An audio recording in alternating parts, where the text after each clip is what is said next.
So tell us, I mean, how does it feel to be back at after 23 years? I mean, it is, last time I left, I was making my way to the train station. I was pretty sad to be leaving college. It was an amazing 4 years. I haven't been back since then, so it's, it's extremely nostalgic. I had a chance to come and go back and see the hostel and the wing Beat Up West in Nehru Hall, where I stayed. And I can see there are a few Nehruites out there, but it's been phenomenal to come back. Did you ever imagine that you would be here 23 years later, sitting in an amphitheater like this in front of 3,500 students? No, definitely not. I was, I think, as most people here know, getting into IIT is hard work. And so when I came to college, I was just looking to have a good time. It was a great 4 years, so I hadn't thought that further along. But it's definitely great to be back here. Okay. We have a few pictures of yours from the time you were at Kharagpur. Can we play those pictures? Yeah.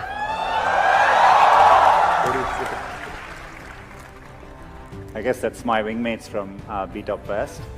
We literally didn't have cameras or phones back then, so it was a pretty. We have very, very few photos from them. So yeah. And the second photograph, please. Do you remember this? I'm not fully sure which is it. Harry's or Harry's? Yeah, there you go. It's a place where we all used to get together and eat, and so that's a picture from there. What was the mess food like at that time?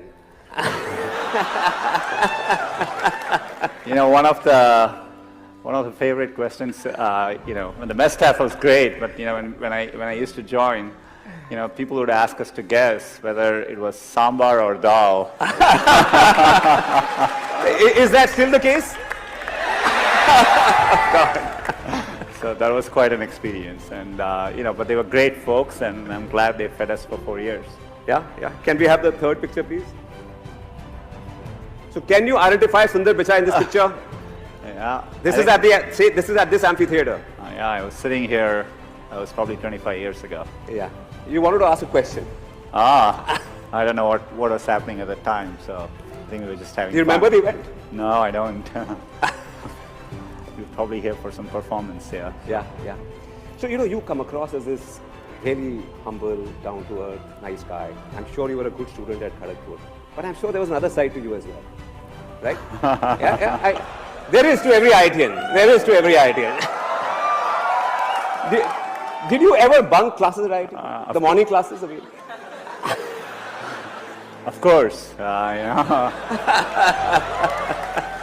I think it's the rite of passage of going through college. I had, I have to say I worked hard, but we did have our share of fun as well. Did you get ragged?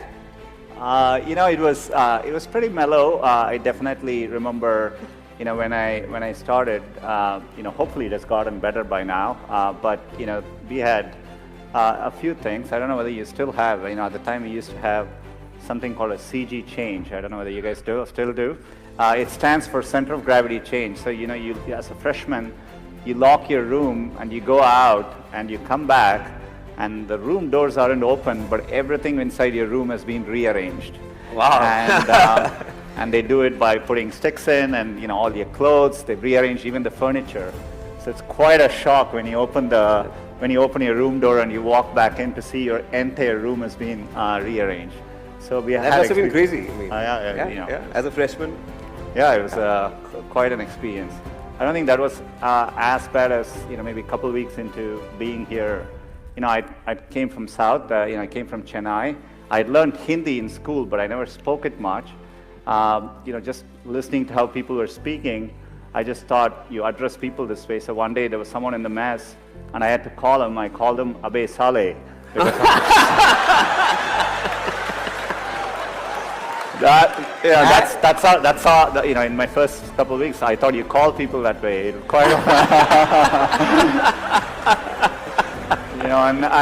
Next thing I know, the folks in the mess were quite upset, and I think they temporarily closed down the mess. I wasn't very popular for that day. So you were responsible for the mess shutting down at IIT? Just for a moment, just for a moment. You met Anjali at IIT Kharagpur? Yeah, Anjali is my wife. And Yeah. she was my classmate. She lived in. Do you still have? I hope you still have SN Hall. And it was the only girls' hostel then, and I hope there are a few more now. And it wasn't always easy to. If you had to go get someone at the girls' hostel, you had to walk in the front and request someone there to go call them, and so they would go in and loudly say, Anjali, Sundar is here for you. So it wasn't exactly a pleasant experience, but Does it still work like that, or you guys use technology? I guess it's moved on by now. Yeah. So, when we were on campus, there was no Google, and there was no internet. So how have things changed? You've come here after a long time. Do you see a difference between then and now? Of course, I come to India regularly, and the rate that Rajan spoke about it, the rate at which things are progressing, at least digitally, has been phenomenal, and you see it in every way. Of course, we didn't have phones there. I remember waiting for a long time to get the first rotary phone in our home, and it was a long wait to get that. Didn't have access to computers growing up. Saw the first computer here for a little bit. We had to book time at the computer center. Book time, carry floppy disks. And floppy disks, yeah. It's a very different world. So, clearly the progress has been phenomenal. Mobile is an amazing revolution for India. You have over 300 million smartphones. So you see the change, palpably, across everything I interact with. Though I have to say, walking into Nehru Hall, looking at my dorm, it still looks exactly the same as it did 25 years ago. So some things don't change, which is for the good, I guess. Right. As you know, we have so many students here, and we ask them to send their questions, and we've got about 1,200 of them. So we've chosen a few, for you to answer. So if we can move to the first student, Sheikh Muhammad Sameer, can we have your question, please? Yeah, over there, in that corner. Sheikh Muhammad Sameer. You must have sit here, so you know how glad we all are about you. Every student is anxious about your replies, and professors are happy that a student of theirs is in such a position. I want to ask, every student aspires to be in a respectable position. So when did you feel that you reached a checkpoint? When did you feel, I'm going to change from an alumnus to a distinguished alumnus? I don't get to make that decision. I think it's a decision by the faculty here.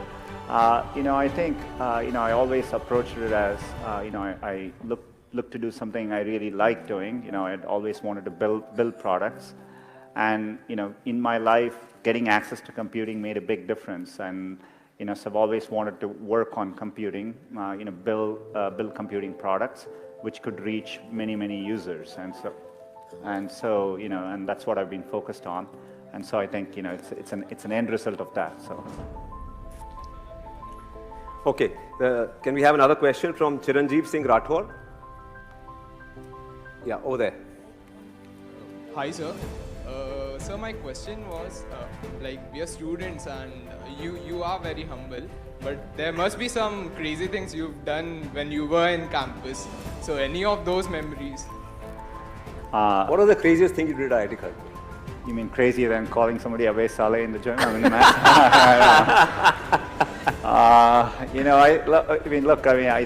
think I had my share of all the experiences which all of you go through.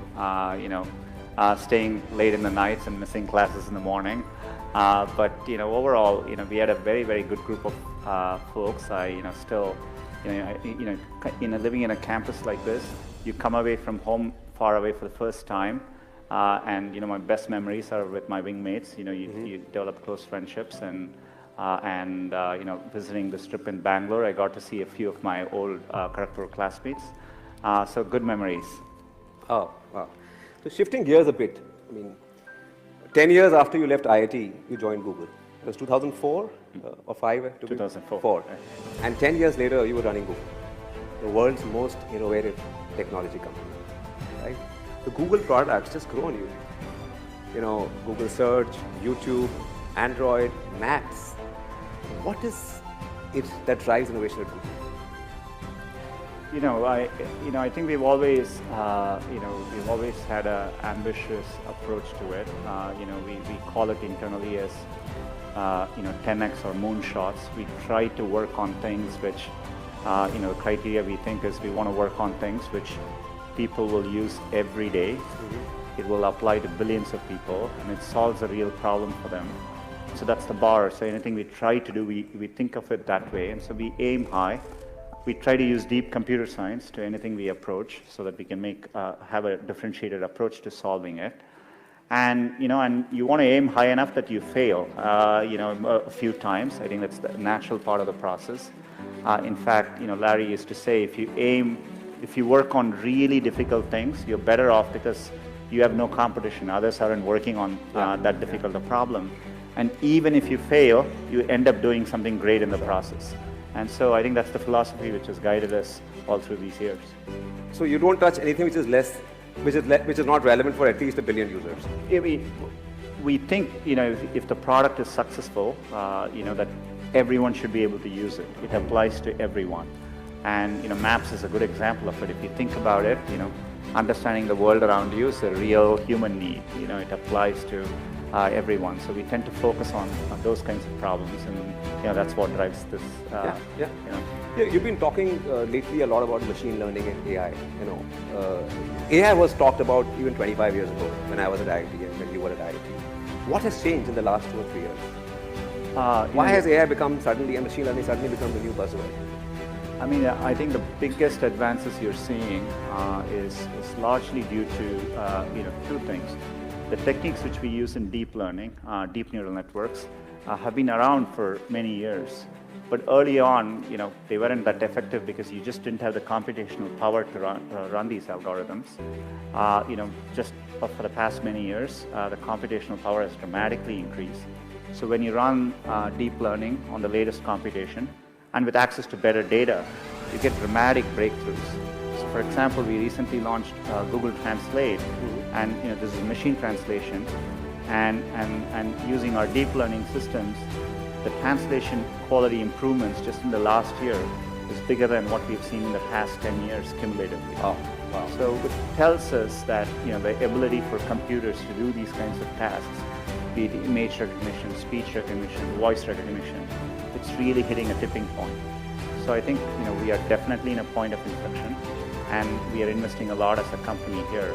And I can't wait to get these benefits to as many users as possible. I think it'll really drive the next wave of computing.